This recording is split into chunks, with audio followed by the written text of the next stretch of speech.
karena persoalan data tadi juga sudah disebutkan, itu kan sebetulnya potensinya belum semuanya terpetakan ya secara sistematis gitu. Keahliannya alumni itu apa saja, usahanya itu apa aja, modal yang dimiliki itu apa aja, kemudian jaringan yang berharga yang bisa dimanfaatkan itu apa aja, itu kan perlu diidentifikasikan ya, tanpa tadi yang data alumninya itu jelas gitu, saya kira juga akan sulit. Nah, tapi saya kira justru tantangan-tantangan itu ya yang kemudian menjadi PR bersama dan harus secara detail gitu ya secara detail diatasi, kemudian diurai satu persatu agar ide yang memang inovatif ini bisa berjalan dan tidak hanya sebagai paguyuban sosial. Memang gitu. mengadopsi konsepnya dari luar untuk koperasi multi pihak ini. Kenapa multi pihak? Ya tadi alasannya. Kalau konvensional itu cenderung ketika koperasi kita itu besar, biasanya terjadi itu perebutan. Nah, kalau ini kembali lagi ke pertanyaan tadi yang Bapak soal kostum jasa. Kostum jasa itu bukan koperasi jasa, tapi koperasi simpan pinjam.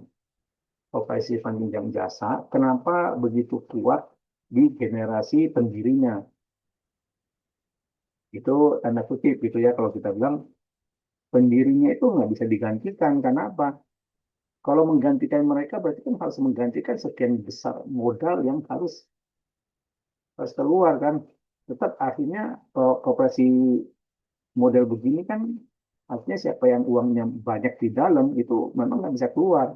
Jadi kayak perusahaan kan, perusahaan yang pemegang sahamnya, pemegang modalnya itu besar, nggak mungkin bisa dikeluarkan dari si perusahaan.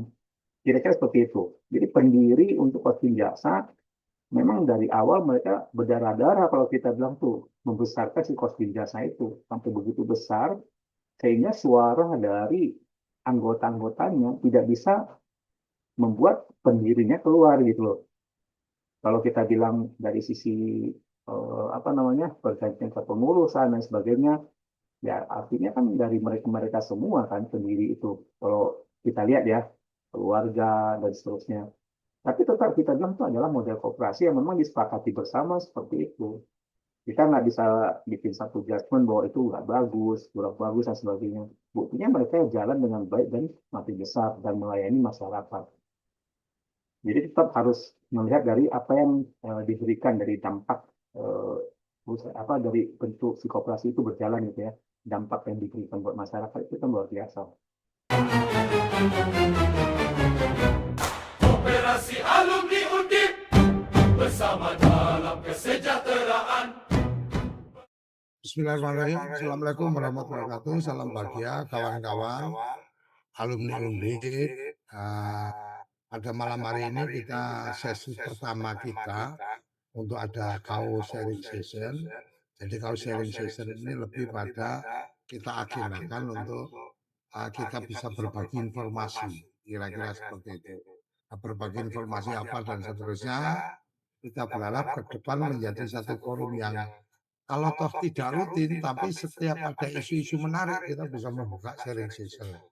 Nah, untuk sharing session ini, kita sangat berharap bisa mendapat dukungan dari teman-teman Dewan Pakar. Kebetulan alhamdulillah hari ini Ketua Dewan Pakarnya hadir.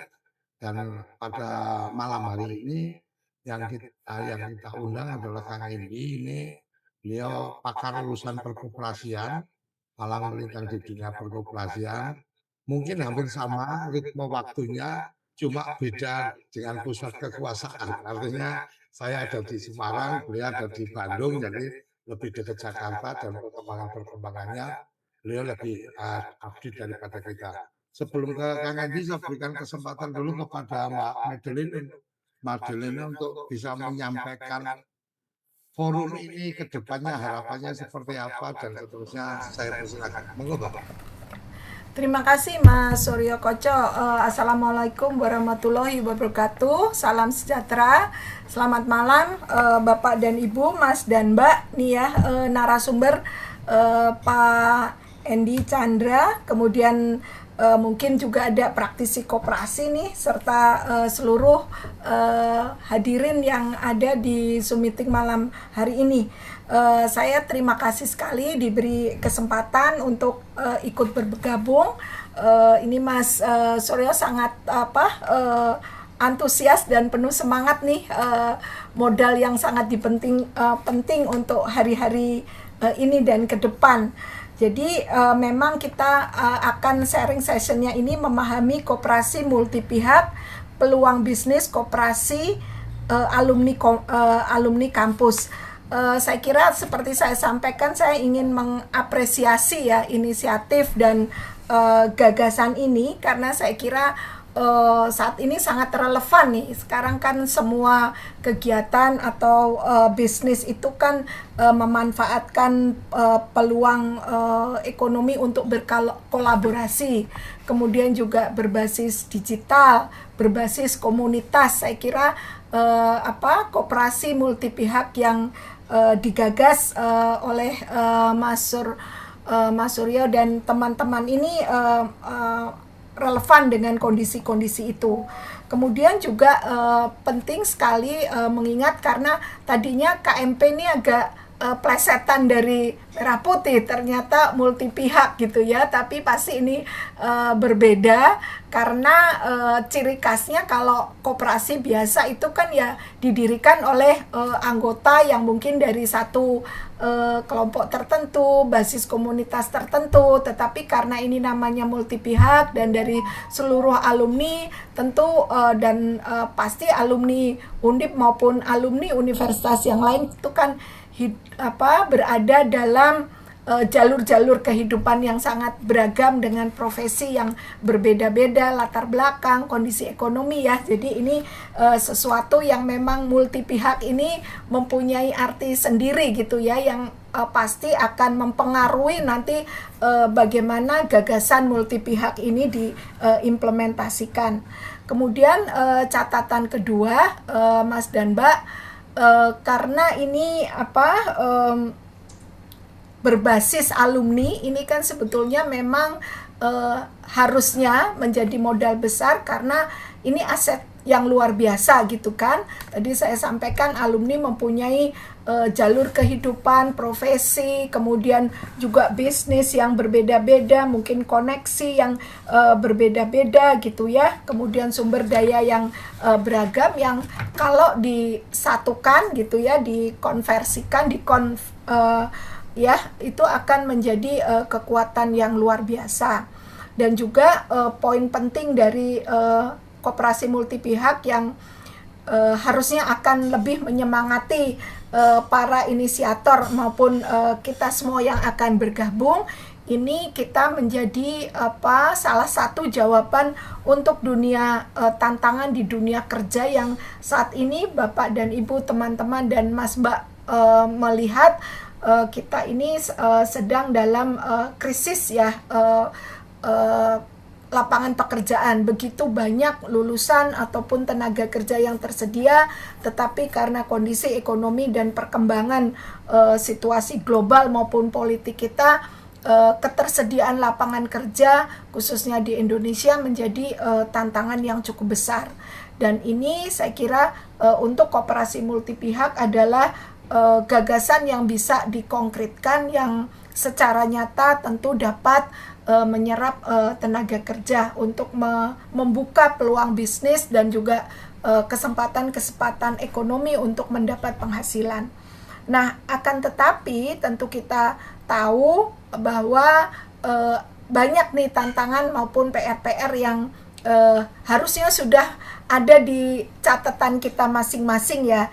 Yang pertama tentu adalah membangun trust Bapak dan Ibu ya. Kita karena berbeda latar belakang ada positifnya karena kita bisa mengkonvergensi effort usaha bersama-sama, tetapi di saat yang sama itu juga akan menjadi tantangan terkait dengan kepentingan, motivasi yang mungkin berbeda-beda ya ketika kita menjalankan bisnis ini. Semakin banyak yang terlibat, tentu kepentingannya itu pun juga akan semakin berbeda-beda. Nah, ini juga akan bagaimana tetap bisa sejalan, kemudian tetap mensinkronkan gagasan untuk menjalankan bisnis ini gitu ya. Kemudian juga ini adalah bisnis yang sangat kompetitif gitu ya, meskipun namanya koperasi tetapi tetap aja bisnis gitu ya, yang kita berhadapan juga dengan pihak-pihak lain yang melakukan mungkin bisnis yang serupa dan menjadi kompetisi. Nah, tanpa mempunyai model bisnis yang jelas, ini tentu keberlangsungannya, Mas. Jadi saya kira sebelum melangkah, makanya sharing session seperti ini itu penting untuk mengeksplorasi sebetulnya model bisnisnya tuh akan seperti apa gitu, karena keanggotaannya, kepengurusannya yang mempunyai istilahnya saham itu kan sangat beragam. Jadi bagaimana nih untuk mengikat kepentingan yang berbeda-beda, kemudian mempunyai model bisnis yang bisa sustain, yang bisa menghasilkan, tentu menjadi PR.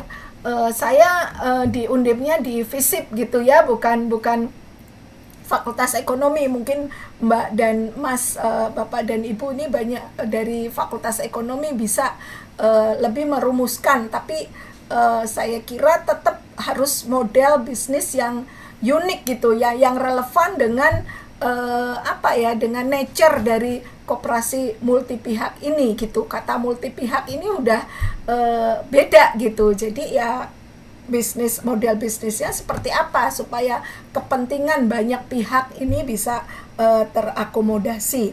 Kemudian juga yang berikutnya yang tadi sebetulnya sudah banyak disinggung Mas Suryo adalah pemanfaatan teknologi digital. Kita udah tahu semuanya gitu ya, bahwa seberapa besar kemanfaatan teknologi digital ini, terutama untuk mengikat dan memungkinkan komunikasi meskipun kita berada di tempat-tempat yang lain. Itu bisa menghemat transportasi maupun untuk komunikasi, tapi jangan lupa bahwa investasinya cukup mahal. Nah, ini juga tentu akan, meskipun tadi disampaikan ya bahwa ini bisa sebagai bisnis jasa, tetapi juga justru bisnis jasa yang remote ini gitu ya, tidak di satu tempat, kemudian berkomunikasi dengan banyak pihak di banyak tempat, ini membutuhkan juga teknologi informasi dan komunikasi yang tidak murah.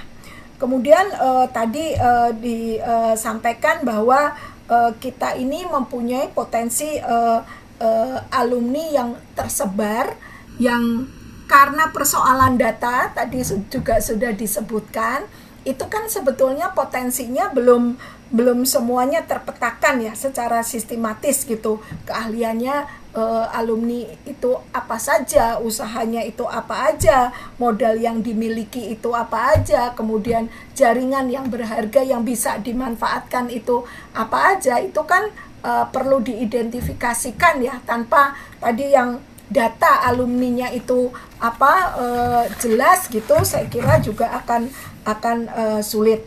Nah, tapi saya kira justru tantangan-tantangan itu ya yang kemudian menjadi PR bersama dan harus secara detail gitu ya secara detail diatasi, kemudian diurai satu persatu agar ide yang memang inovatif ini bisa berjalan dan tidak hanya sebagai paguyuban sosial gitu. Karena memang koperasi itu kan fungsinya tidak hanya untuk fungsi ekonomi, tetapi juga social cohesion ya, untuk mempersatukan. Nah, itu saya kira penting sekali. Dan juga ada kalau saya melihat kayak kontradiksi terminus, Mas, koperasi dan bisnis gitu kan. Tadi kan memahami koperasi multi pihak untuk sebagai peluang bisnis gitu. Jadi kalau kita kembali pada konsep koperasi, kerakyatan, komunitas gitu ya, kebersamaan, tapi di satu di sisi yang lain juga ada kata bisnis yang berarti profit, efisiensi gitu ya, yang mungkin juga bertabrakan dengan nilai-nilai yang komunitas dan sosial itu. Nah, saya kira itu aja Mas catatan-catatan saya dari untuk membuka pertemuan ini. Lebih kurangnya saya mohon maaf. Assalamualaikum warahmatullahi wabarakatuh. Waalaikumsalam warahmatullahi wabarakatuh. Terima kasih Mbak Madeline yang sudah menyampaikan. Jadi ini menjadi awalan, ini sebenarnya kepada awalan bagaimana kita akan lebih mengaktifkan kembali silaturahmi, mengaktifkan kembali kita berbagi informasi, karena kadang jarak itu juga cukup membuat kita saling tidak terkoneksi, tetapi dengan adanya event-event yang seperti ini, maka ruang-ruang untuk kemudian kita berinteraksi dan saling memberikan kemanfaatan secara bisnis atau kemanfaatan secara sosial bisa kita bangun. Oke, kita langsung ke Kang Endi. Silakan Kang Endi, berikan kami gambaran tentang apa itu koperasi multi pihak dan kemudian kaitannya dengan ekosistem alumni. Ini menariknya seperti apa? Mungkin Kang Endi punya catatan-catatan khusus, karena kan ketika kita ada di lingkungan pekerjaan kadang-kadang kita juga mendengar, oh ini IPB Connection, atau ini UI Connection, atau ini kampus apa Connection, atau bahkan sampai ada sebutan alumni dari Berkeley, namanya mafia Berkeley dan seterusnya. Itu artinya bahwa kealumnian itu menjadi sesuatu yang menarik untuk membuat perikatan-perikatan dan seterusnya. Persilakan Kang Endi. Ya, baik. Terima kasih Pak Koco. Salam sejahtera untuk teman-teman semua juga yang sudah hadir malam hari ini. Jadi saya bersyukur diberikan kesempatan dari Pak Koco untuk bertemu teman-teman dari Undip. Saya alumni dari kampus Cap Gajah, Pak. Jadi alumni dari ITB yang kemudian boleh bersharing dengan teman-teman di sini. Nah, kebetulan nanti tadi Pak Koco juga menyebutkan bahwa kami itu mendevelop sistem sebenarnya untuk koperasi ya. Jadi nanti itu sambil jalan kita coba sampaikan juga tentang apa saja yang bisa kita handle gitu, termasuk koperasi multi pihak dan berbagai bisnis yang memang bisa dijalankan oleh koperasi. Saya sharing screen ya.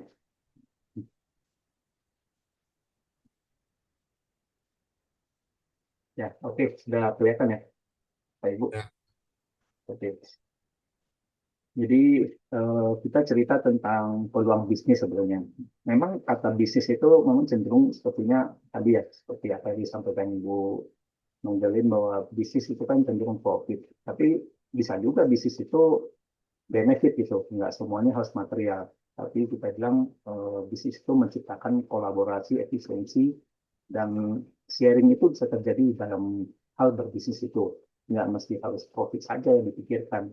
Nah, koperasi multi pihak itu bagaimana perannya sebenarnya dalam pengembangan bisnis dengan melibatkan banyak pihak. Jadi bicara tentang koperasi konvensional yang biasanya koperasi kan kita tahu ya, one man one vote itu udah pasti menentukan keputusan.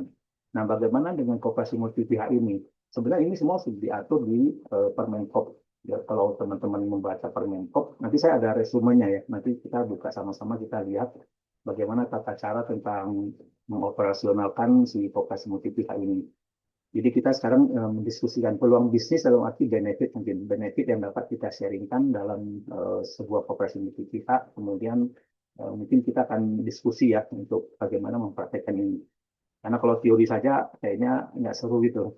Saya lebih senang untuk praktisi sebenarnya daripada kita bicara teori dasarnya seperti apa. Jadi oke, ini profil saya aktif di beberapa koperasi dan kemudian saya juga aktif sebagai pengurus di satu ekosistem transformasi digital, terus anggota dari PCCI juga. Kita dengan teman-teman juga mendirikan asosiasi koperasi, dan saat ini saya jadi pimpinan di PT Sakti. Kita mendevelop sistem untuk berbagai koperasi secara nasional. kalau merujuk pada ini ya, pemerintah gitu ya, dari Kementerian ini 2022 kalau nggak salah, 2021-2022 itu disampaikan bahwa koperasi modern itu minimal punya 3 pilar ini.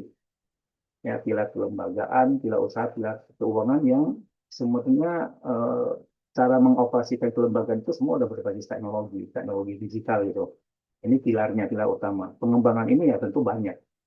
Nah, ini awal-awal pemikiran yang kemudian diluncurkanlah tentang transformasi digital koperasi yang disebut di kementerian waktu itu proyeknya itu IDX Co-op.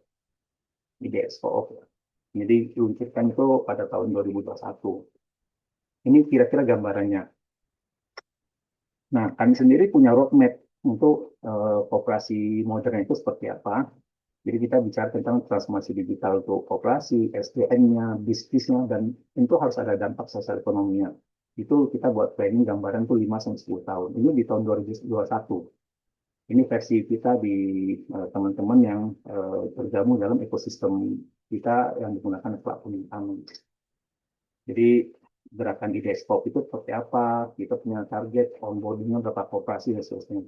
Ini dilakukan ataupun dijalankan oleh sekitar waktu itu 7 teknologi provider yang tentunya kita itu under koperasi semua, maksudnya orang-orang gerakan koperasi yang kemudian menjalankan sistem ini. Kita punya planning ini mungkin sampai 10 tahun ke depan seperti ini. Jadi terbentuk juga koperasi multi pihak yang dulunya masih sedikit, sekarang sudah mungkin ratusan gitu, udah sebenarnya cukup banyak. Ini roadmap-nya, apa saja yang kita akan capai, dan sampai hari ini masih sesuai dengan skema ini. Ya, perkembangan yang kita lihat, kira-kira apa yang kita lakukan semua inline dengan roadmap tersebut. Nah, ringkasan dari action plan yang kita lakukan sampai hari ini, kita bicara soal teknologi, ada core systemnya. Core system ada aplikasi mobile, ada kita mengintegrasikan juga AI dengan big data. Ini untuk credit scoring.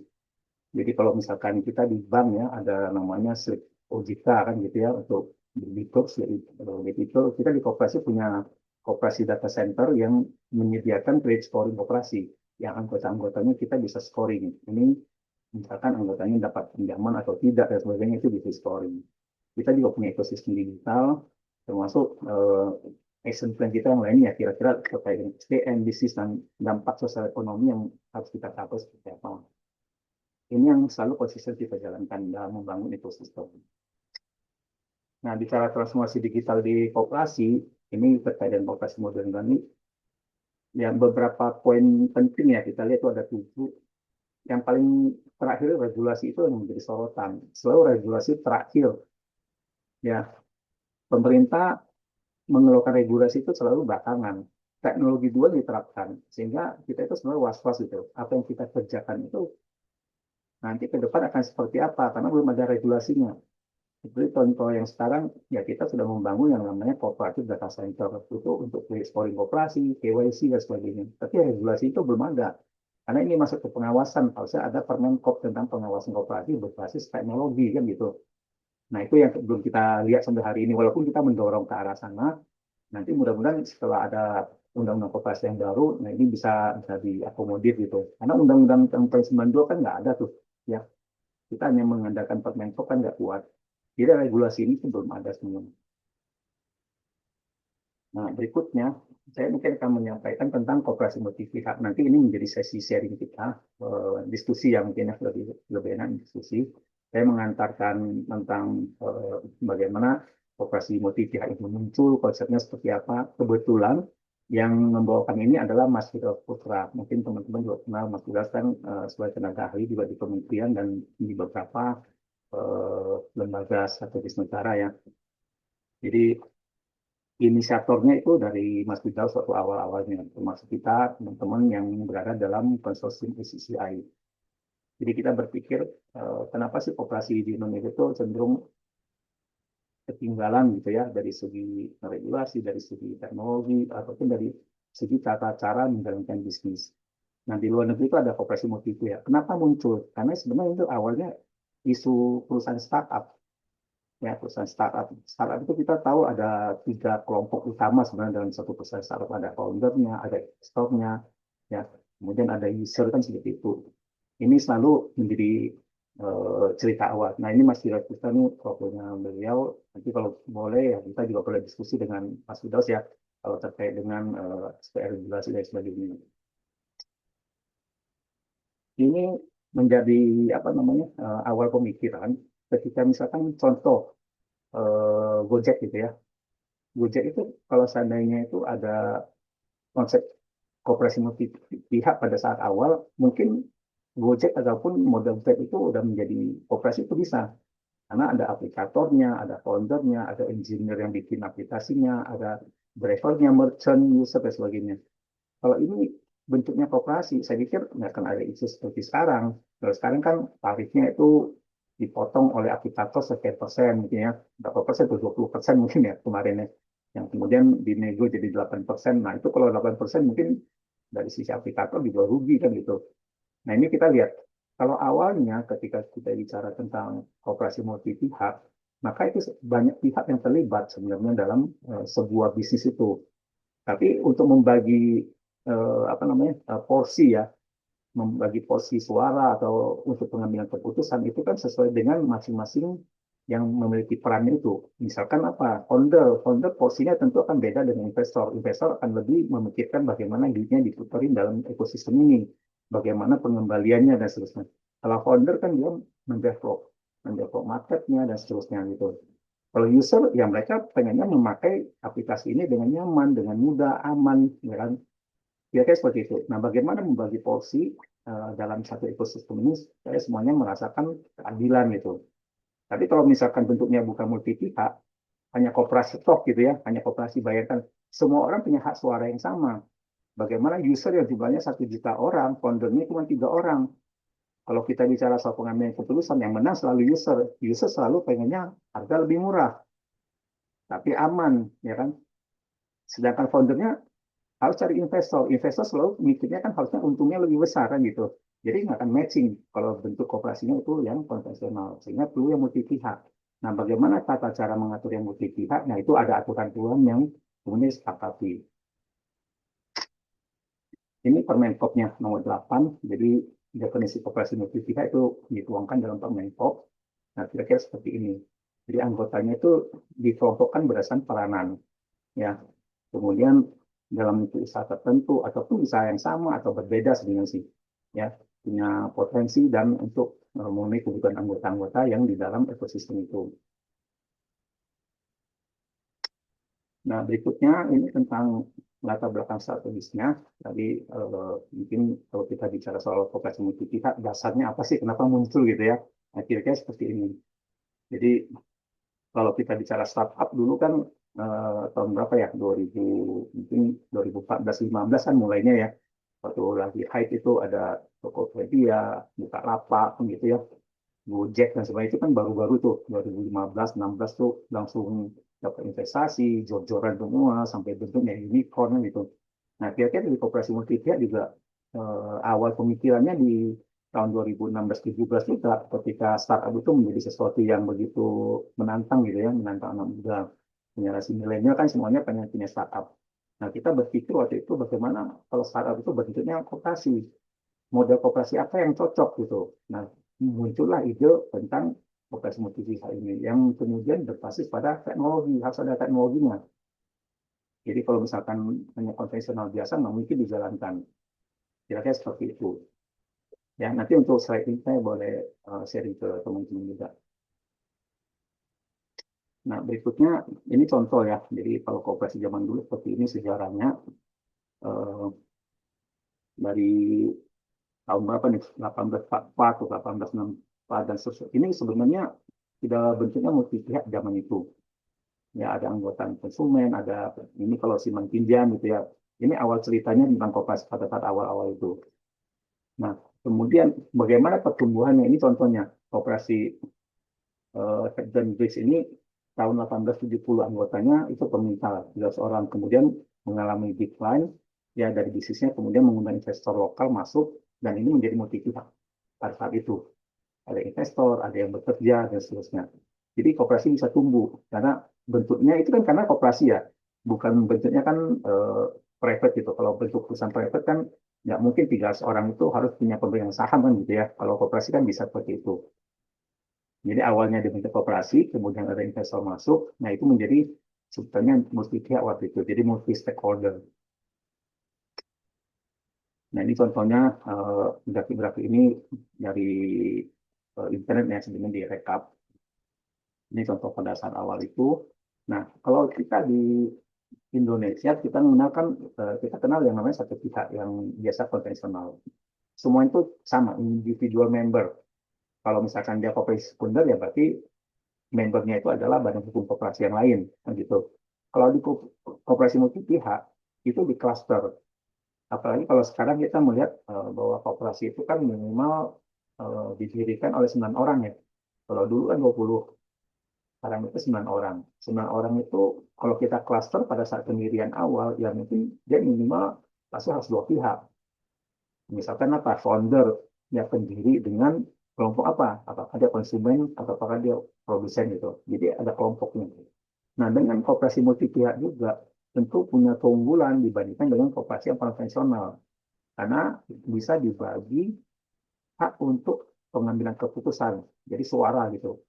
Foundernya itu mungkin 40%, konsumennya itu 60%.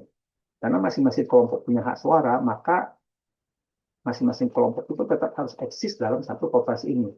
Beda dengan yang koperasi konvensional. Ya, contohnya seperti ini. Misalkan kita punya koperasi konvensional di mana Pak Koco ini sebagai ketua nih, 10 tahun yang lalu. Kemudian Pak Koco dengan berbagai usahanya, berbagai bisnis yang dijalankan, sukses koperasinya. Dan memiliki anggota 2.000 orang.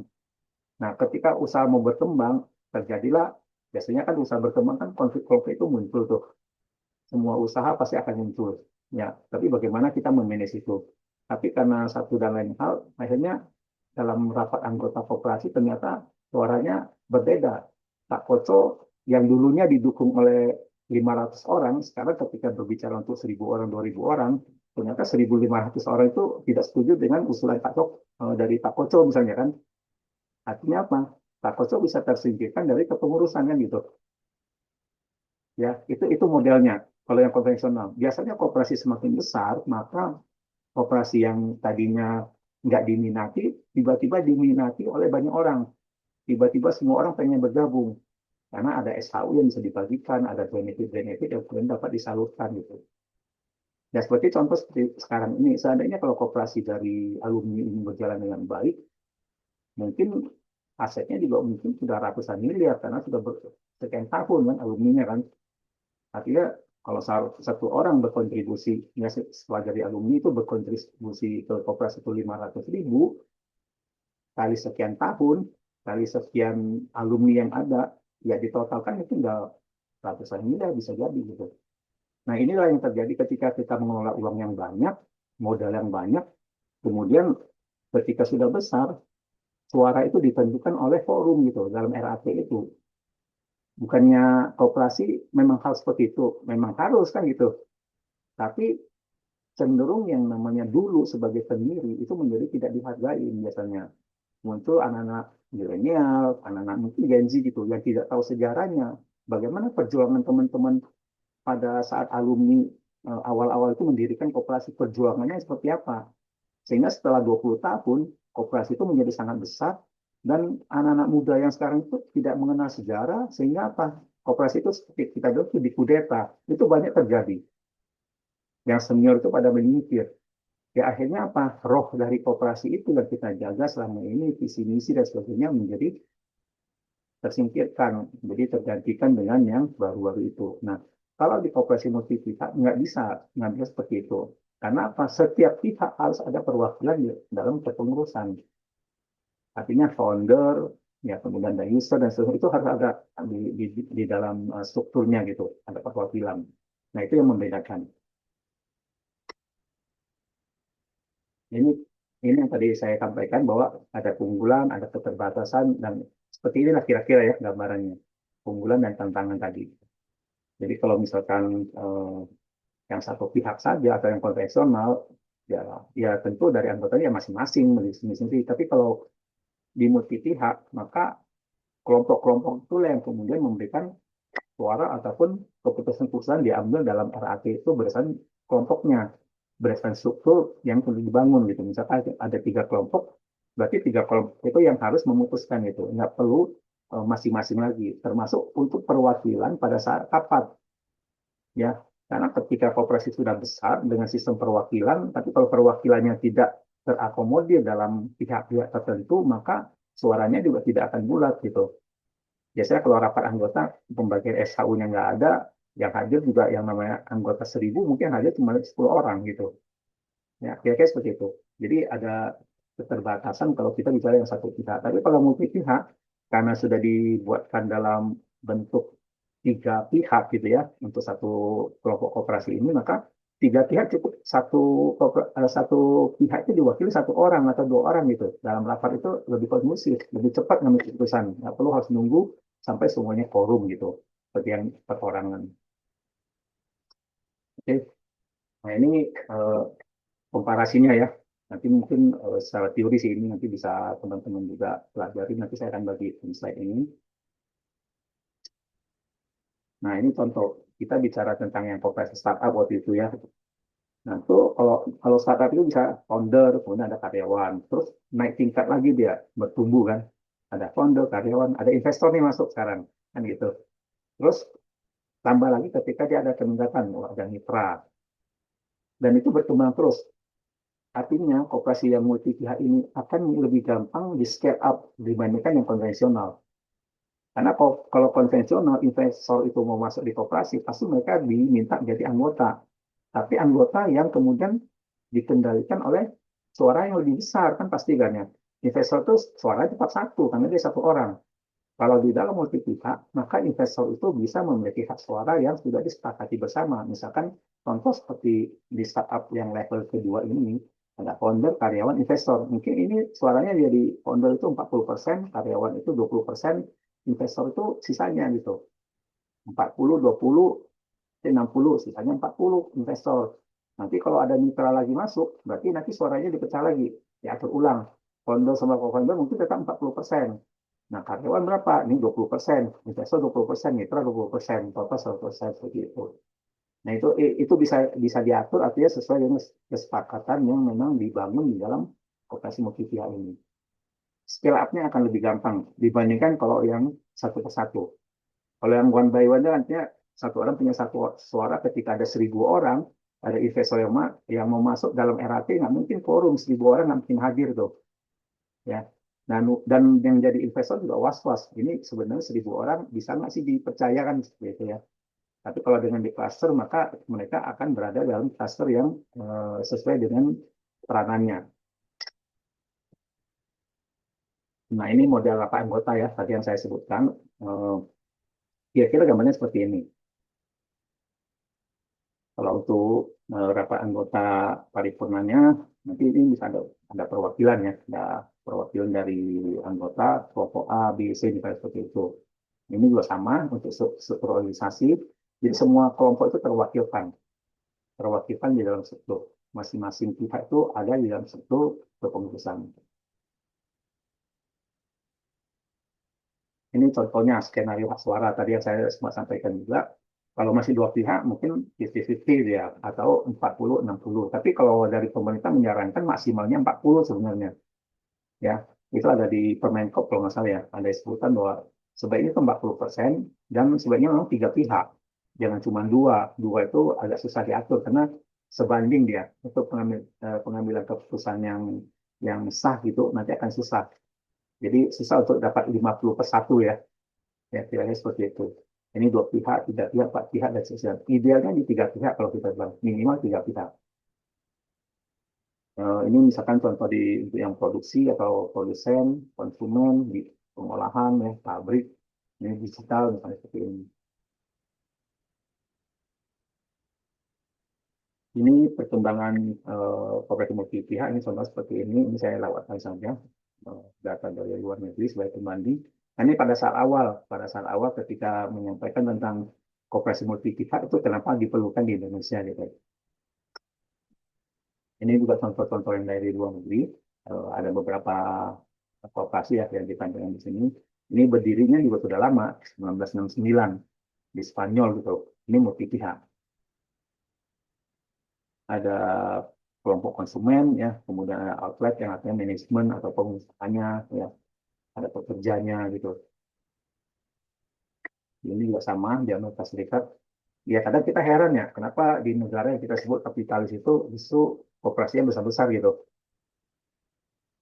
Ya Amerika kan kapitalis, Spanyol juga kapitalis, negara Eropa gitu. Tapi jiwa berkooperasi mereka kenapa muncul gitu? Ya, ya ini tentu ada kaitan dengan bisnis, bisnis kan yang ada profit dan juga tentu ada benefit. Sedangkan kita mungkin yang tiap hari ngomongnya gotong royong malah nggak bertumbuh gitu. Nah ini agak mungkin perlu dikaji juga ini oleh lembaga pendidikan ya seperti di universitas mungkin perlu dikaji juga.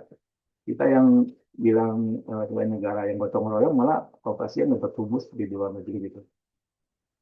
Ya, ini contoh yang berbasis teknologi platform koop untuk ini Stocky itu untuk foto ya, fotografer. Jadi fotografer itu fotonya bisa dijual di platform ya dan seterusnya. Ada artisnya dan sebagainya. Ini di Kanada dan ini besar banget. Ini sampai sekarang ada di internet. Ini bisa dicari. Ini yang memang versi barunya. Kalau yang sebelum-sebelumnya itu kan yang memang agak konvensional ya dari sisi bisnisnya, tapi ini eh, berbasis pada teknologi ataupun platform. Ini yang mungkin disebut sebagai platform kooperatif ya, yang kita kenal. Mereka menjalankan bisnis itu memang dalam sebuah platform di mana semua pengguna, kemudian yang menyediakan foto kalau di sini ya, artis dan sebagainya itu lewat platform. Nah, ini yang pertanian, ini juga sama di Inggris, ini tiga pihak. Nah, ini contoh kalau kita lihat votingnya, voting rate ya, investor 25%, worker itu pekerjanya 25%, steward ini yang pelayannya ya, yang bekerja itu petani dan sebagainya itu 50%. Ini juga contoh di Inggris, ini dari tahun 2019, jadi ini tahun 2000-an. Biasanya yang baru-baru seperti ini lebih modern mereka, ada investornya yang memang terlibat di dalam. Kalau yang dulu itu kan mereka masih mencari. Ini di Amerika. Nah, ini peluangnya, ya, peluang transformasi dalam bisnis. Ini mungkin skema ini nanti teman-teman di Undip, ya, alumni juga bisa mempelajari ini. Kira-kira kita bisa terapkan apa sih kalau di alumni gitu? Kemarin saya sempat ya ngobrol singkat ya dengan Pak Foto terkait dengan koperasi alumni. Sebenarnya kita lebih ini ya, kalau saya menganjurkan itu jangan disebut koperasi alumni karena dia terbatas pada alumni saja gitu, terkesan gitu. Kalau kita membuat koperasi multi pihak, mungkin sifatnya itu adalah kita sebut itu koperasi kampus. Koperasi kampus yang kemudian pihak-pihaknya itu siapa? Pihaknya itu bisa alumni, bisa dosen, karyawan, ya, ataupun manajemen di kampus, bisa mahasiswa. Ya, kira-kira itu udah tiga pihak tuh. Dan ini akan mengcover yang namanya nanti koperasi mahasiswa. Kopma juga nanti bisa lebur ke dalam koperasi ini. Bagian dari koperasi multi pihak ini.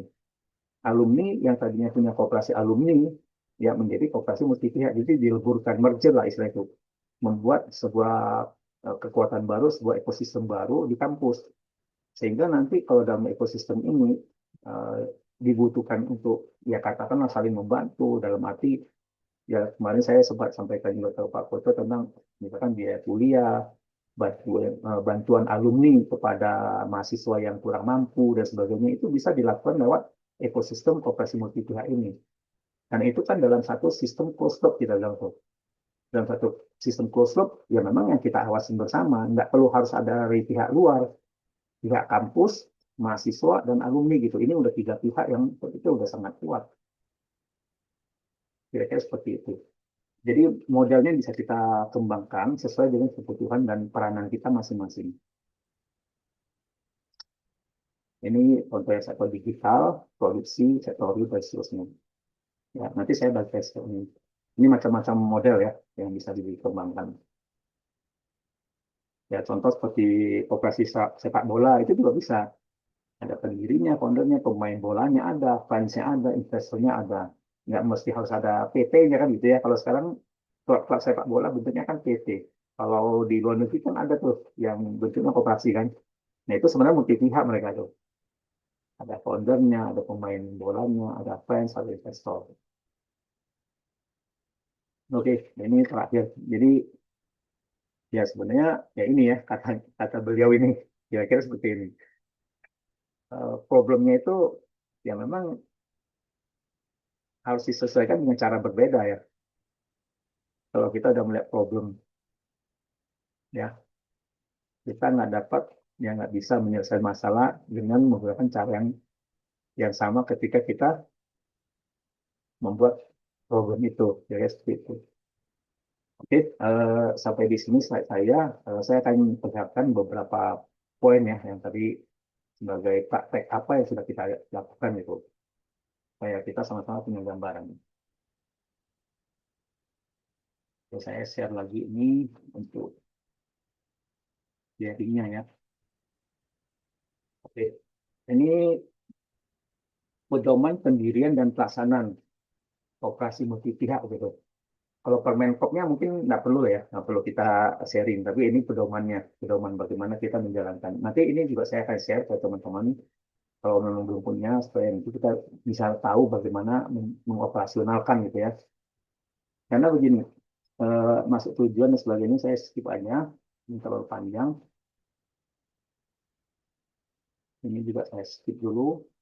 Contoh akte dan sebagainya di notaris pembuat akte koperasi sudah ada semua modelnya. Nanti saya juga bisa share kalau dibutuhkan contoh aktenya.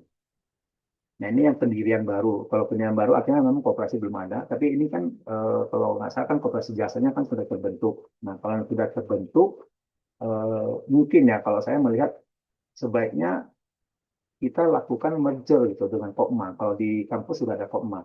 Ataupun koperasi dosen dan mahasiswa. Ataupun dosen dan karyawan ya. Kalau kami di ITB itu ada KKBIDB, itu di Koperasi Karyawan Keluarga Besar, itu di ITB. Nah, saya gabungnya gitu, bukan di Koperasi Alumni, di KKBIDB. Jadi, kita itu bisa menjalankan aktivitas koperasi ini dengan cara lebih luas, kalau bentuknya nanti udah multi pihak. Nah, nanti melalui ini prosesnya perubahan melalui penggabungan atau perubahan koperasi. Tapi kalau tetap mau dijalankan melalui koperasi jasa yang ada sekarang ini, ya berarti harus perubahan akte aja.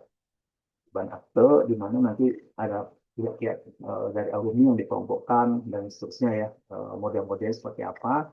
Apakah nanti ada alumni yang ya katakanlah untuk investor gitu ya, alumni yang memang produsen, punya bisnis usaha produsen, ataupun konsumen saja dan seterusnya. Nah ini kita buatkan modelnya nanti. Jadi perubahan ini nanti bisa melalui penggabungan atau perubahan koperasi yang ada di kampus atau memang perubahan dari satu koperasi. Jadi jasa kita berubah menjadi multi pihak.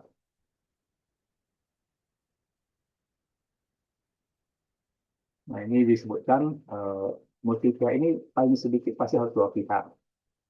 Kalau kami menyatakan lebih baik harus ada tiga pihak. Karena kalau ganjil itu kan lebih gampang membentuk perusahaan daripada dua gitu ya. Nah, setiap pihak memiliki proporsi ini tadi paling banyak 40% sebenarnya. Jadi kita buatnya tiga pihak. Mungkin dua pihak itu masing-masing 40, 20 gitu. Ya, 40%. Jadi tidak boleh ada katakanlah tiga pihak gitu. Tapi satu pihak itu 60% atau 50%. Sisanya untuk yang lain. Nah, itu nggak boleh. Ini 40% maksimal. Nah, kalau terkait dengan hak suara dengan proporsi SHU berbeda. Jadi bukan berarti hak suaranya 40%, SHU-nya 40%. Nggak seperti itu. 40% di founder. 40% di founder, founder itu kan paling juga cuma 9 orang. Mungkin SHU dia cuma 5%. Karena 5% dari total SHU kan sudah besar banget. Ya. Kemudian katakanlah anggota ataupun pemakai jasa itu adalah salah satu pihak. Jumlahnya itu ada 2.000 orang. Sehingga porsi SHU-nya mungkin 60% harus dibagikan kepada anggota itu. Walaupun hak suaranya cuma 20% gitu. Yang modelnya seperti itu. Hak suara ataupun hak untuk mengambil keputusan berbeda dengan hak atas SHU. Kalau di koperasi konvensional kan enggak. Semuanya sama rata. Yang kerja nggak kerja, kalau pakai sistem manual kan nggak bisa tercapai ya. Nggak bisa menunjukkan misalkan contoh sebuah koperasi menyiapkan usaha supermarket atau minimarket ataupun sembako retail lah ya. Ada anggota yang rajin beli sembako dan sebagainya, dia setahun mungkin transaksi dia 100 juta lebih. Tapi ada anggota yang cuma 50 juta. Tapi karena catatan sistemnya nggak menggunakan sistem komputer manual, bagaimana membedakan anggota yang belanjaan banyak dengan yang sedikit? Sehingga ketika kita bagikan SHU, pasti rata-rata menggunakan metode berdasarkan simpanan wajib kan gitu. Simpanan wajibnya berapa? Oh, wajibnya ada sekian. Padahal kontribusi anggota tidak tergantung pada wajibnya, tapi tergantung pada transaksional yang tentunya harus direkap dan direkam kan. Harus ada data historinya baru kita bisa itu. Kalau satu dua orang nggak masalah, tapi kalau ribuan orang nggak punya data, kita nggak punya rekaman jejak untuk transaksionalnya, nggak pakai sistem, pakai komputerisasi, ya repot sekali. Jadi anggota tentu dirugikan di sana. Nah, kalau dari sisi multi pihak itu berbeda lagi. Jadi mendata yang namanya konsumen sebagai salah satu pihak, ya tentu udah pasti yang multi pihak harus pakai sistem komputer. Kalau enggak, ya tentu susah, lebih susah lagi menghitung dibandingkan dengan yang konvensional.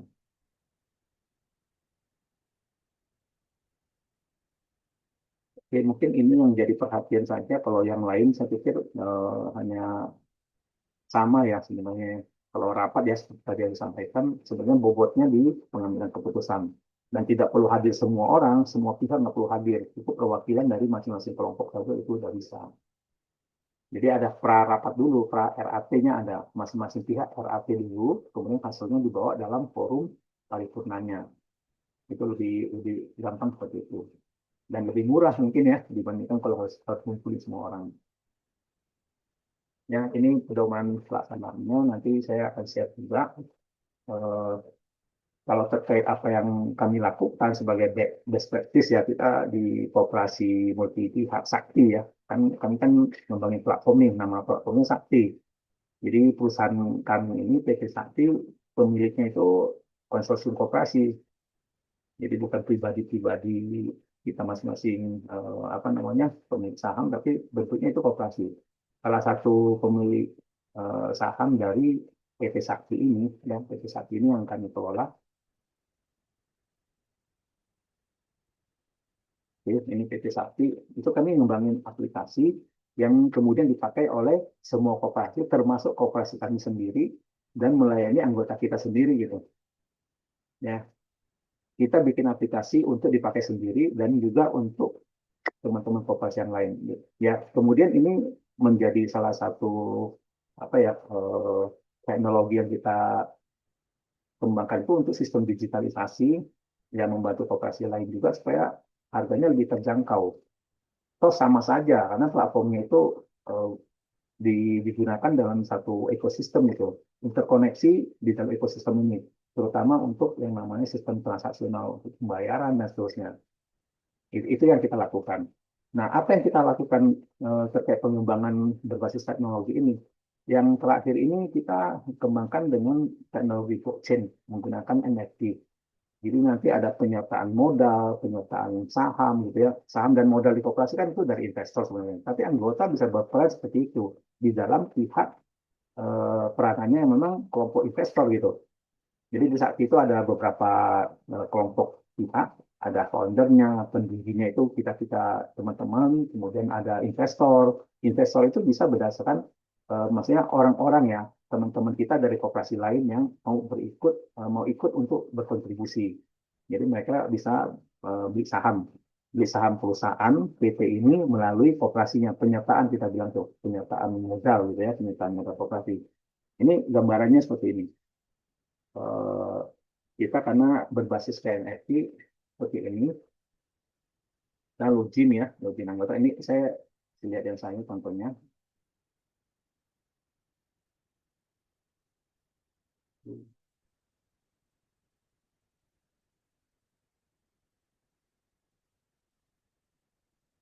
Ya, ini yang saya, kemudian di sini kita ada paket investasi, misalkan contohnya ini masih sampel, ya penyertaan modal, karena ini lagi kita lakukan perubahan, rencananya bulan depan akan kita luncurkan versi yang fullnya. Jadi ada sertifikat saham dan seterusnya. Nah ini bentuknya NFT. diikat dalam sistem blockchain. Ya, kalau memang teman-teman yang paham tentang teknologi ini mungkin nanti bisa ngikutin. Dicatat dengan sistem blockchain.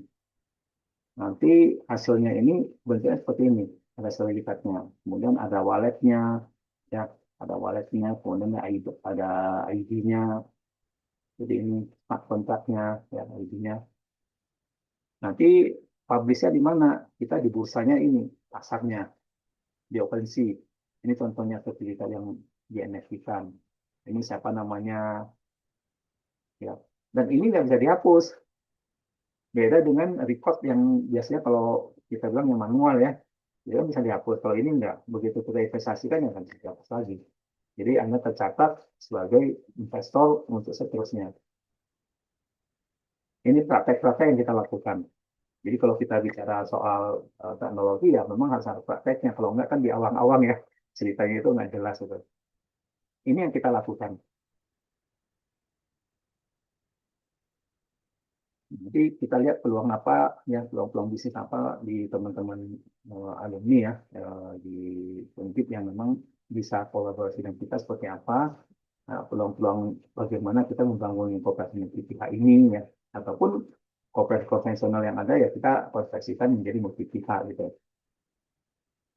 Tentu dari sisi kita juga kalau seandainya teman-teman membutuhkan apa namanya teman diskusi dan sebagainya bisa nanti melalui ICCI tadi. Ini asosiasi kami yang berkaitan dengan yang untuk konsultasi dan sebagainya. Ini tidak perlu bayar sih, semuanya juga free ya kita kalau untuk diskusi. Ada Mas Firdaus, ini ada Mbak Dewi itu di UI. Ini teman-teman semua dari orang-orang kampus juga. Ya, kemudian kalau dari asosiasi yang satu lagi itu ANIKI, yang saya juga perlihatkan, ini ekosistem untuk koperasi, ini lebih apa namanya lebih advance sedikit ya. Nanti ini berbasis teknologi blockchain, NFT dan seterusnya. Ini ketuanya Pak Hendrikus Pasagi ya. Ini, dan saya ikut terlibat di sini untuk pengembangan teknologi. Ya, kemudian saya pikir yang terakhir ini saya sampaikan kita punya ekosistem ini di Dexcoop. Ini asosiasi dari teknologi provider koperasi. Beberapa teman kita yang mengembangkan aplikasi yang sama dalam ekosistem transformasi digital ini ya kita sama-sama menjalankan peran kita untuk mengembangkan koperasi digital. Oke, mungkin dari saya cukup sekian untuk selanjutnya kita bisa diskusikan peluang-peluang bisnis apa yang bisa kita kembangkan bersama. Jadi praktek-praktek yang sudah kita jalankan kita bisa sharing itu. Tapi tentu ide-ide bagaimana melihat potensi yang ada dari teman-teman alumni ataupun dari kampus, mahasiswa dan seterusnya, mungkin teman-teman juga bisa sharing dan sama-sama kita bisa melihat peluang apa yang dapat kita ciptakan bersama gitu. Ya, terima kasih. Oke, terima kasih Kang Endi untuk untuk sharingnya luar biasa. Banyak hal yang kita bisa dapatkan, setidaknya kita menjadi lebih tahu bahwa perkembangan perkoperasian mungkin yang ada di benak kita masih konvensional. Hari ini kita mendapatkan ada konsep koperasi multi pihak. Dan nanti materi-materi dari Kang Endi mohon bisa di-share, mungkin bisa di-share ke saya, nanti saya bagikan ke kawan-kawan juga. Tapi ada hal yang menarik di sini adalah kami perlu sampaikan bahwa forum ini adalah forum koperasi alumni Undip, KAU itu koperasi alumni Undip. Sharing session ini lebih karena memang ini lebih pada ruang untuk kita berbagi pengetahuan. Nah, bagian-bagian yang tadi Kang Endi sampaikan, mungkin kita akan adakan forum khusus yaitu KAU Business Sharing. Jadi nanti business sharing lebih pada bicara bisnisnya kayak apa. Di chatting kita sudah mendapatkan pertanyaan tadi tentang blockchain bagaimana dan seterusnya dari Wakaf Berdaya, ini salah satu alumni kita. Aku suka lupa namanya tapi ini aktivis urusan wakaf dan blockchain dan seterusnya. Untuk urusan teknologi kebetulan kita sempat juga sedikit diskusi. Oh ya, Mas Imam Jadi nanti Mas Imam lebih lanjut nanti kita bisa ada forum khusus mungkin Kang Endi bisa berbagi tentang yang tadi tentang teknologi blockchain dan seterusnya apa yang bisa kita kembangkan dan yang menarik menurut yang perlu saya sampaikan adalah ini ada beberapa di sini para pendiri koperasi alumni Undip, ada Mas Darmawan juga sudah bergabung, terima kasih. Tadi ada Mas Langgeng, ada kawan-kawan yang lain saya sempat menyebutkan satu-satu. Tapi yang jelas bahwa di forum ini Kang Endi kebetulan ada juga bergabung ini teman-teman dari Badan Usaha Milik Desa. Karena kebetulan saya juga banyak aktif di urusan pedesaan dan koperasi multi pihak ini menurut saya menjadi sesuatu yang menarik untuk teman-teman ketahui bagaimana sih bisa berkolaborasi lembaga-lembaga ekonomi dan seterusnya. Nah, karena memang ada kendala secara regulasi mungkin ya. Jadi koperasi sekunder itu anggotanya harus koperasi. Nah, awalnya saya berpikir kalau multi pihak, mestinya anggotanya tidak harus koperasi tapi bisa badan hukum usaha, kan kira-kira kayak gitu. Jadi entitasnya adalah, oh ini koperasi, ini PT, ini CV atau apa itu bisa bergabung dalam multi pihak. Bayangan saya tadinya seperti itu, tapi ternyata dari regulasi yang kita baca, koperasi primer dan sekunder itu tetap berpedoman pada primer itu anggotanya orang per seorang, sekunder itu anggotanya adalah koperasi. Jadi tegas bahwa anggotanya koperasi. Nah ini kita menunggu juga nanti proses undang-undang perkoperasian yang baru nanti seperti apa. Kita berikan kesempatan mungkin kawan-kawan yang ingin menanyakan atau bertanya lebih lanjut sambil menunggu kawan-kawan untuk bisa langsung open mic.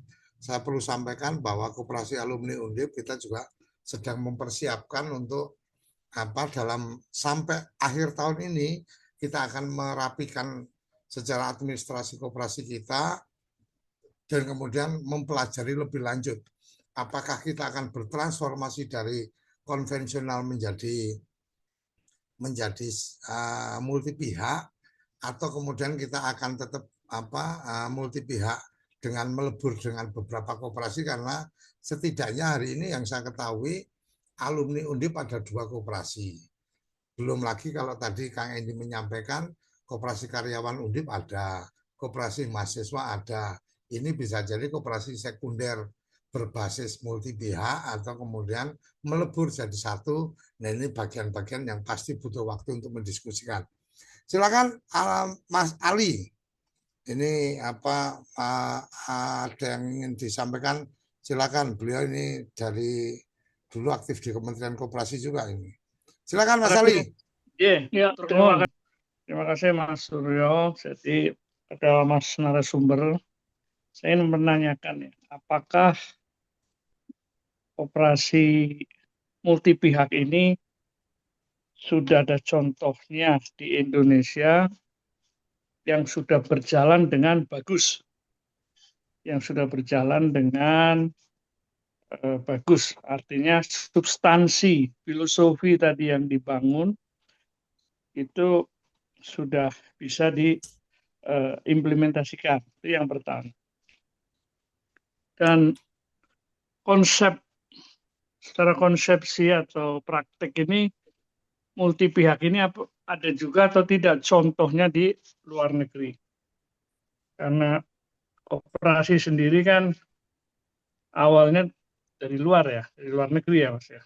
Awal itu dari luar negeri bukan dari Indonesia ya. Dan yang terakhir, apabila koperasi yang tadi mungkin disebutkan koperasi konvensional untuk menggerakkan unit-unit bisnisnya secara lebih profit oriented ya dan mengikuti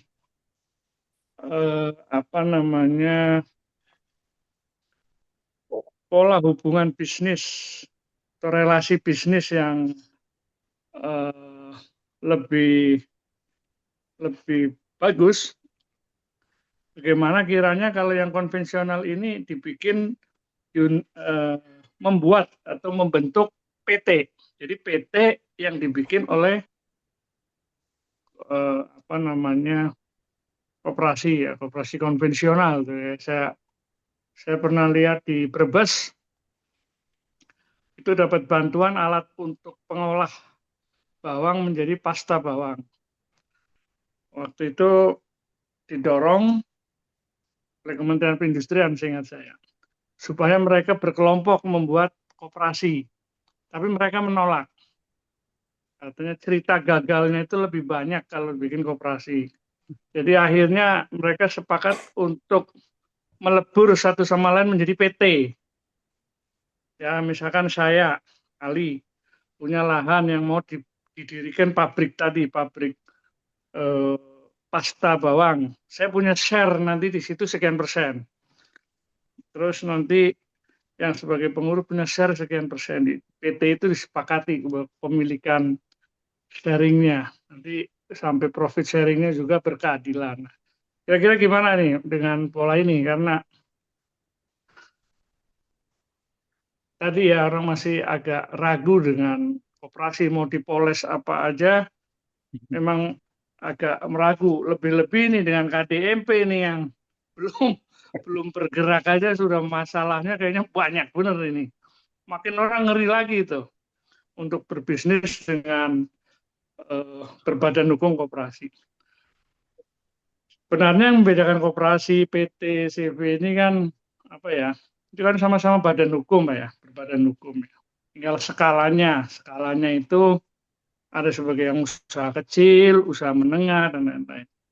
Dan kenapa kok kalau tadi melihat berdasarkan koperasi multipihak muncul karena adanya permasalahan konvensional. Terus kita melihat juga ada koperasi yang sangat besar sampai sekarang berhasil seperti koperasi jasa tanpa dia mungkin menjadi koperasi multipihak. Koperasi jasa yang Pekalongan ya itu ya. Kok bisa berhasil? Jangan-jangan mungkin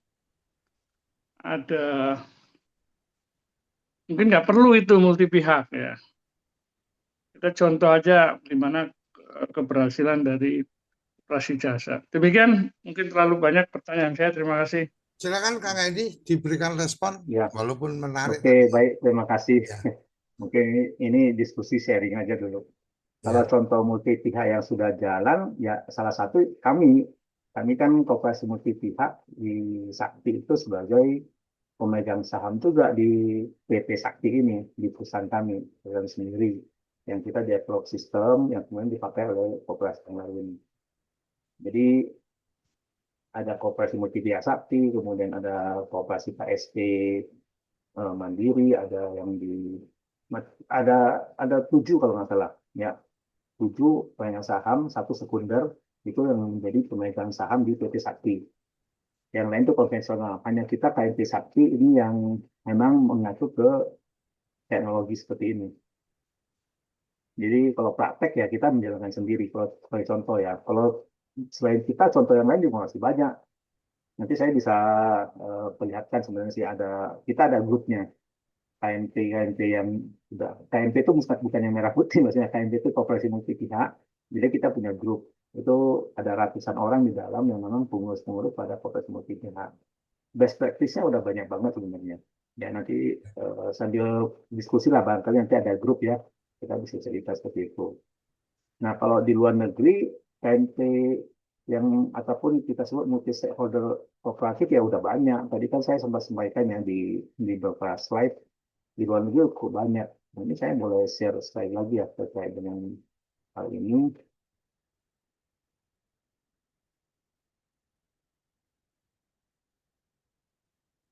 Contoh-contoh yang di luar negeri kan ada ya, seperti dari ini misalnya, ini koperasi konsumen, tapi dia multi pihak. Ya, mereka itu multi pihak. Kemudian ini juga sama, ini 2 pihak, ini 3 pihak. Ini di luar negeri semua. Ini 3 pihak. Jadi kita memang mengadopsi konsepnya dari luar untuk koperasi multi pihak ini. Kenapa multi pihak? Ya tadi alasannya. Kalau konvensional itu cenderung ketika koperasi kita itu besar, biasanya terjadi itu perebutan. Nah, kalau ini kembali lagi ke pertanyaan tadi yang Bapak soal kostim jasa. Kostim jasa itu bukan koperasi jasa, tapi kostim, koperasi simpan pinjam. Koperasi simpan pinjam jasa, kenapa begitu kuat di generasi pendirinya? Itu tanda kutip gitu ya, kalau kita bilang pendirinya itu nggak bisa digantikan. Karena apa? Kalau menggantikan mereka berarti kan harus menggantikan sekian besar modal yang harus keluar kan. Tetap akhirnya koperasi model begini kan artinya siapa yang uangnya banyak di dalam itu memang nggak bisa keluar. Jadi kayak perusahaan kan. Perusahaan yang pemegang sahamnya, pemegang modalnya itu besar, nggak mungkin bisa dikeluarkan dari si perusahaan. Kira-kira seperti itu. Jadi pendiri untuk kostum jasa memang dari awal mereka berdarah-darah kalau kita bilang tuh membesarkan si kostum jasa itu sampai begitu besar sehingga suara dari anggota-anggotanya tidak bisa membuat pendirinya keluar gitu loh. Kalau kita bilang dari sisi apa namanya pergantian kepengurusan dan sebagainya, ya artinya kan dari mereka-mereka semua kan pendiri itu. Kalau kita lihat ya keluarga dan seterusnya. Tapi tetap kita bilang itu adalah model koperasi yang memang disepakati bersama seperti itu. Kita nggak bisa bikin satu judgement bahwa itu nggak bagus, kurang bagus dan sebagainya. Buktinya mereka jalan dengan baik dan makin besar dan melayani masyarakat. Jadi tetap harus melihat dari apa yang diberikan dari dampak apa dari bentuk si koperasi itu berjalan gitu ya. Dampak yang diberikan buat masyarakat itu kan luar biasa. Nah, kalau terkait tadi, kalau misalnya terkait investasi apa mesin ya tadi ya buat bawang dan sebagainya, itu kan juga sama. Kita bisa bikin PT dengan rasa koperasi sebenarnya. PT rasa koperasi bukan apa? Saham PT ini 100 juta. Ya cari 100 orang yang masing-masing punya saham 1 juta. Sehingga seseorang yang 100 juta. Masing-masing punya hak suara yang sama, punya ini yang sama gitu ya. Tapi tentu yang mengendalikan si perusahaan tersebut dengan 100 orang, ya dengan 100 juta itu ada direksi. Direktur utamanya siapa? Itu yang punya peran. Pemegang saham itu kan nggak bisa punya suara apa-apa ketika menjalankan si PT tersebut. Beda dengan koperasi.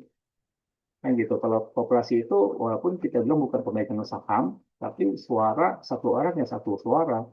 Mau orangnya punya apa nilai modalnya besar, sahamnya besar, tetap satu orang satu suara. Berbeda di sana sebenarnya. Nah, kalau dari sisi PT, tentu ya tadi pengambilan keputusan lebih cepat.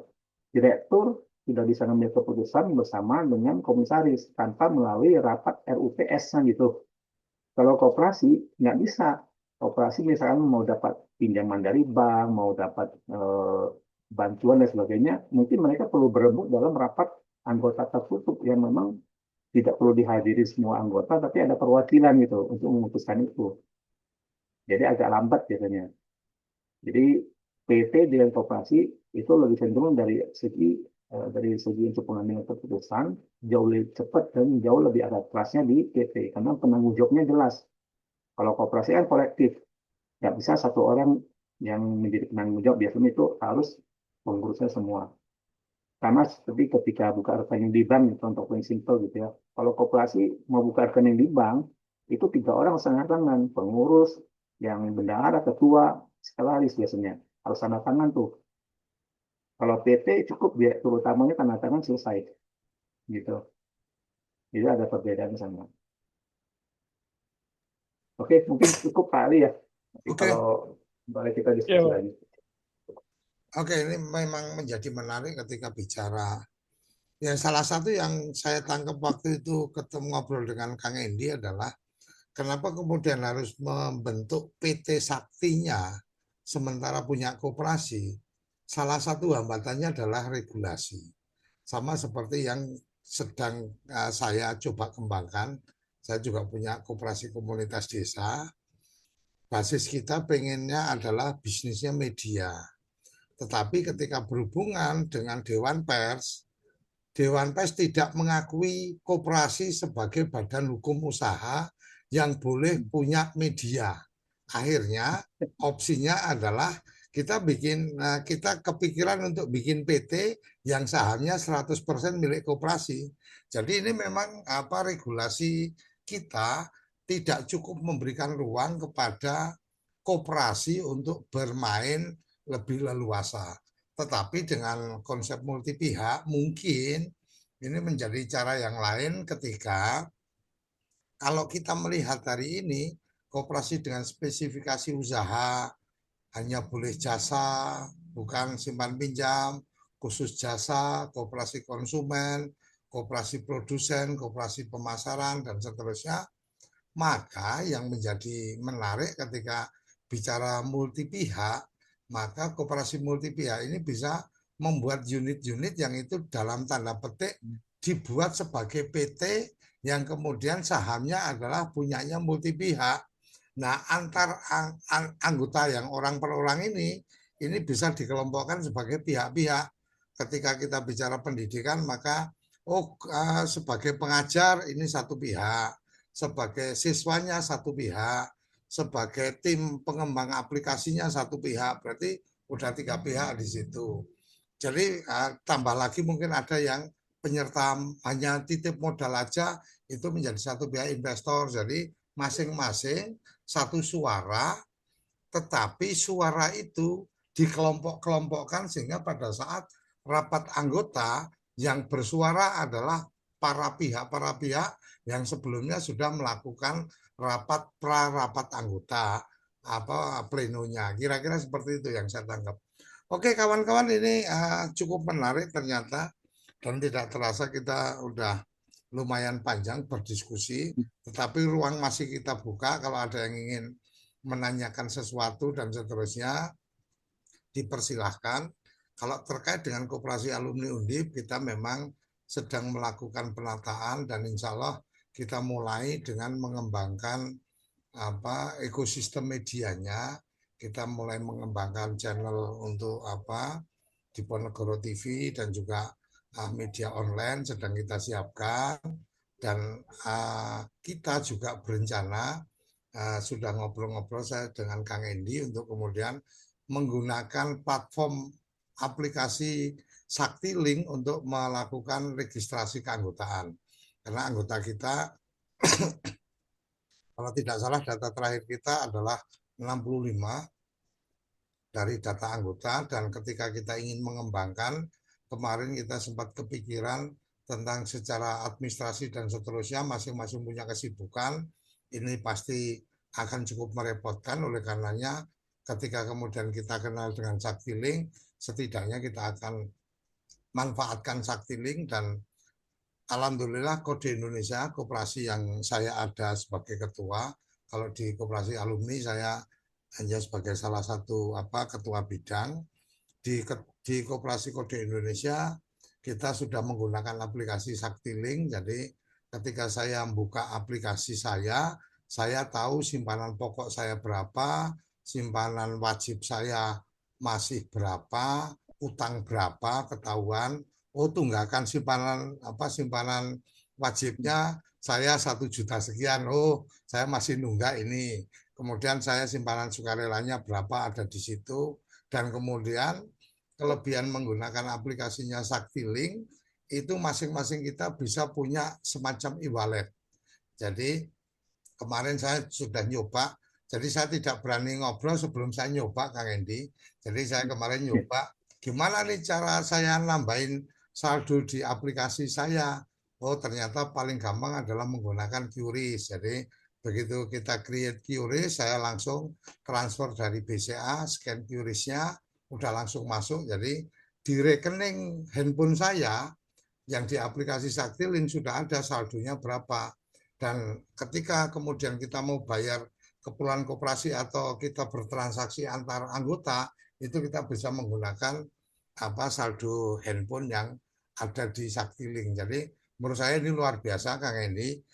Salah satunya mungkin yang kita ingin coba kembangkan adalah tahap pertama adalah bagaimana kemudian kawan-kawan yang pengen tahu dulu tentang koperasi alumni bisa bergabung di ekosistemnya atau di komunitasnya dulu, komunitas alumni dulu, daftar di situ biar dia tahu dan seterusnya. Kalau mau jadi anggota berarti mendaftar untuk setor simpanan pokok sama simpanan wajib, baru tercatat jadi anggota. Nah, kelebihan-kelebihan apa yang nanti akan didapatkan tadi, sepakat seperti yang Kang Edi tadi sampaikan, bicara koperasi kita bicara dua hal. Ada profit, ada benefit. Jadi kalau benefit itu manfaat, kalau profit itu jelas SHU kan gitu. Nah, kalau benefit adalah bagaimana kita bisa terkoneksi. Taruh kata ini yang ada di ruangan kita ada apa Mas Lamhot ini kemarin ketika kita ajak untuk kita ada dalam satu ekosistem untuk apa alumni Undip yang kita aktif di Kompasiana, membuat artikel-artikel di sana, kemudian ketika bergabung ketemu saya di grup, akhirnya tektokan di grup, kemudian sudah sempat mampir di tempat saya ngobrol-ngobrol, karena ternyata beliau punya satu produk yang kemudian ini punya peluang untuk diinformasikan ke kawan-kawan yang lain. Oleh karenanya saya langsung tawarkan, oke, bagaimana kalau kemudian kita agendakan Lamhot nanti menyampaikan tentang peluang bisnisnya. Dan saya sudah sampaikan bahwa ini forumnya adalah bisnis sharing. Jadi harus ada ruang bisnisnya. Bukan sekedar pamer atau sekedar menyampaikan saya punya apa. Tetapi apa yang bisa kita kolaborasikan dan Anda dapat manfaat apa. Itu yang kemarin saya sudah tegaskan dan insya Allah hari Jumat malam kita akan ada forum yang satu lagi yaitu KAU Business Sharing. Jadi ada KBS, ada KSS, kira-kira seperti itu. Oke kawan-kawan, silakan kalau ada yang ingin bertanya, yang dari BUMDes tadi, boleh nanti untuk materinya tektokan ke saya, nanti saya bagikan setelah saya dapat dari Kang Endi. Silakan kalau ada yang lain. Kalau tidak ada, Mas Darmawan ada yang ingin sampaikan? Monggo.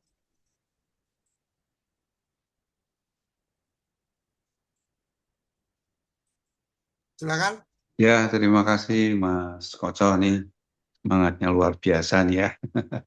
Makasih juga Kang Edi, bahannya ada jadi update perkembangan koperasi ya.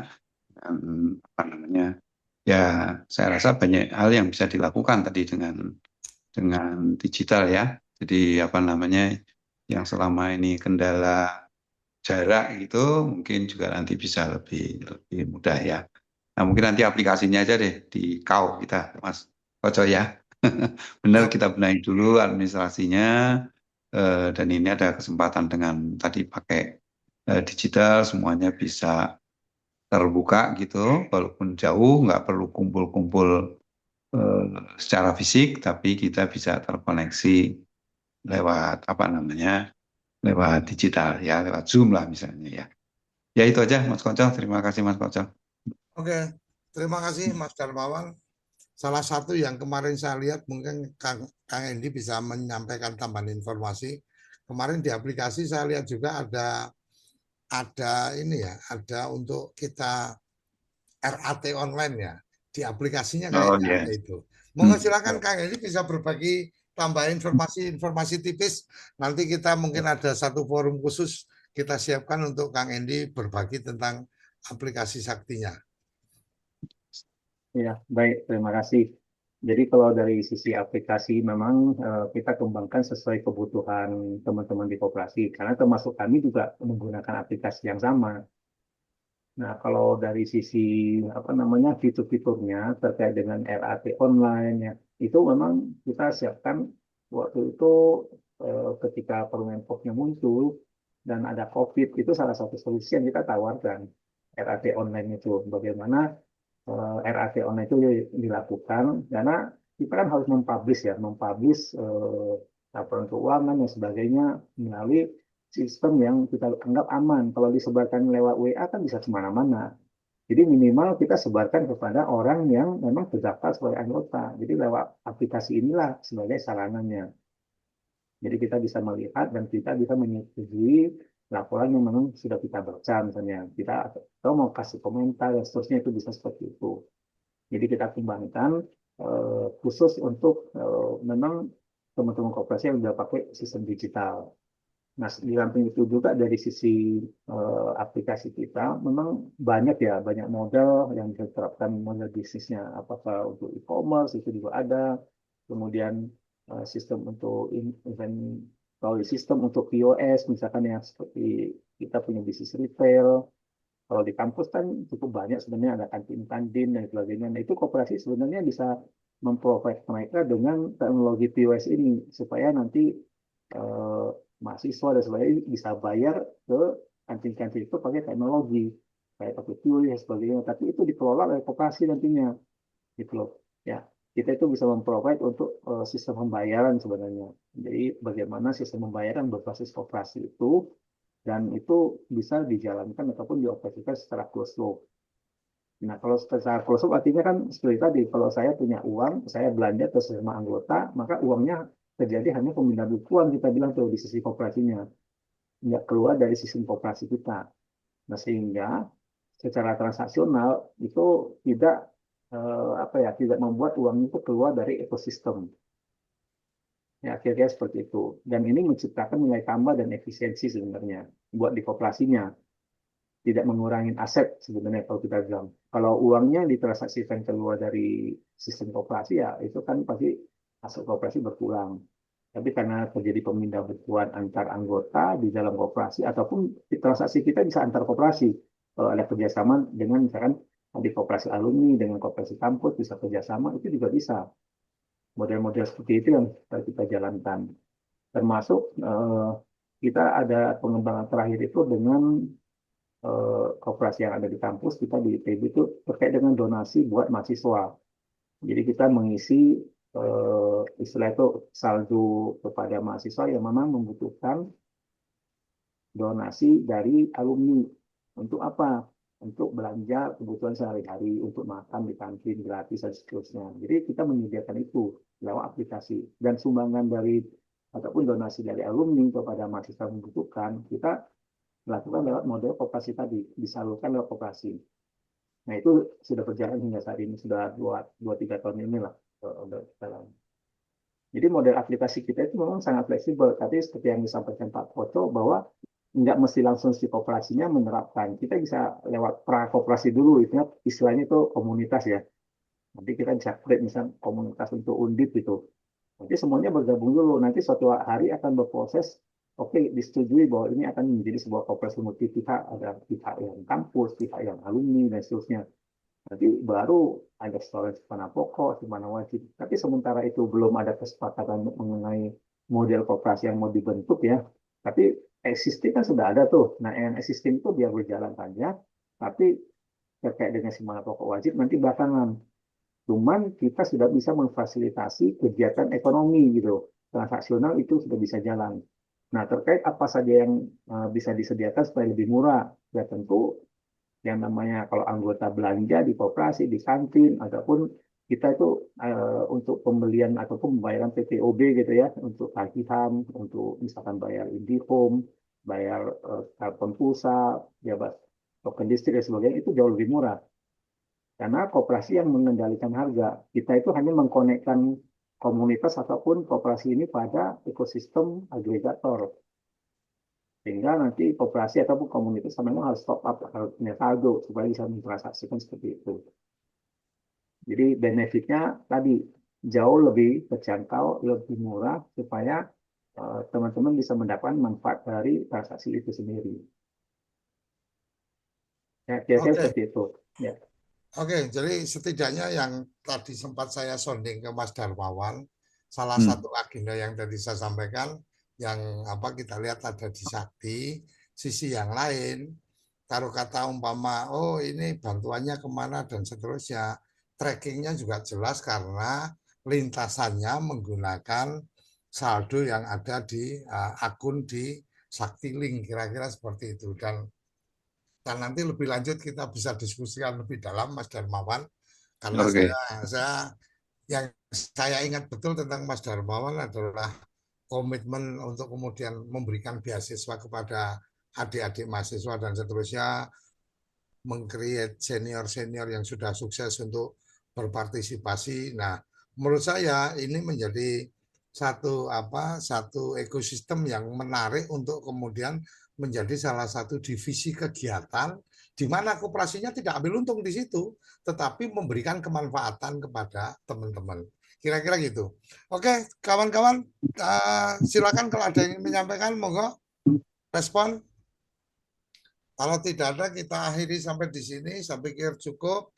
Dan kita akan berjumpa di hari Jumat bersama Lamhot. Nanti ada informasi yang ingin disampaikan dari Lamhot tentang peluang bisnis coding, ya, pembelajaran coding untuk anak-anak sekolah. Jadi alumni-alumni yang mungkin punya yayasan pendidikan atau mungkin mengelola sekolah dan seterusnya, ada hal yang bisa dikembangkan bersinergi dengan Lamhot, dengan program yang beliau punya, dan secara jelasnya kita diskusikan di hari Jumat, tidak di hari ini. Saya pikir itu kawan-kawan, terima kasih. Kang Hendy mungkin closing statement, silakan. Ya, baik. Jadi untuk memulai koperasi itu, ya artinya kita mau mengoperasionalkan perlu komitmen. Jadi komitmen di awal itu sangat menentukan akhir dari perjalanan kita sebagai ya pengurus, sebagai anggota dan seterusnya. Kalau kita mau maju, ya tentu pengorbanan itu akan besar di awal. Nanti yang belakangan akan menikmati. Tapi memang kita harus ikhlas untuk hal tersebut. Karena itu bagian dari sebuah bisnis yang berkembang. Gitu. Terima kasih. Oke, terima kasih kawan-kawan. Terima kasih sedulur-sedulur alumni Bocah IDW KB. Jadi kalau di alumni Undip itu sapaannya Bocah IDW, Kang Hendy. Jadi Bocah IDW, kemudian yang sudah rada milenial itu sapaannya Undipers. Jadi Undipers itu kawan-kawan alumni Undip dan teman-teman di Undip. Itu sapaannya seperti itu. Sampai di sini, salam sehat, salam bahagia untuk orang-orang yang kawan-kawan cintai. Dan kita akan bertemu di episode-episode dari KAU berikutnya. Sampai jumpa.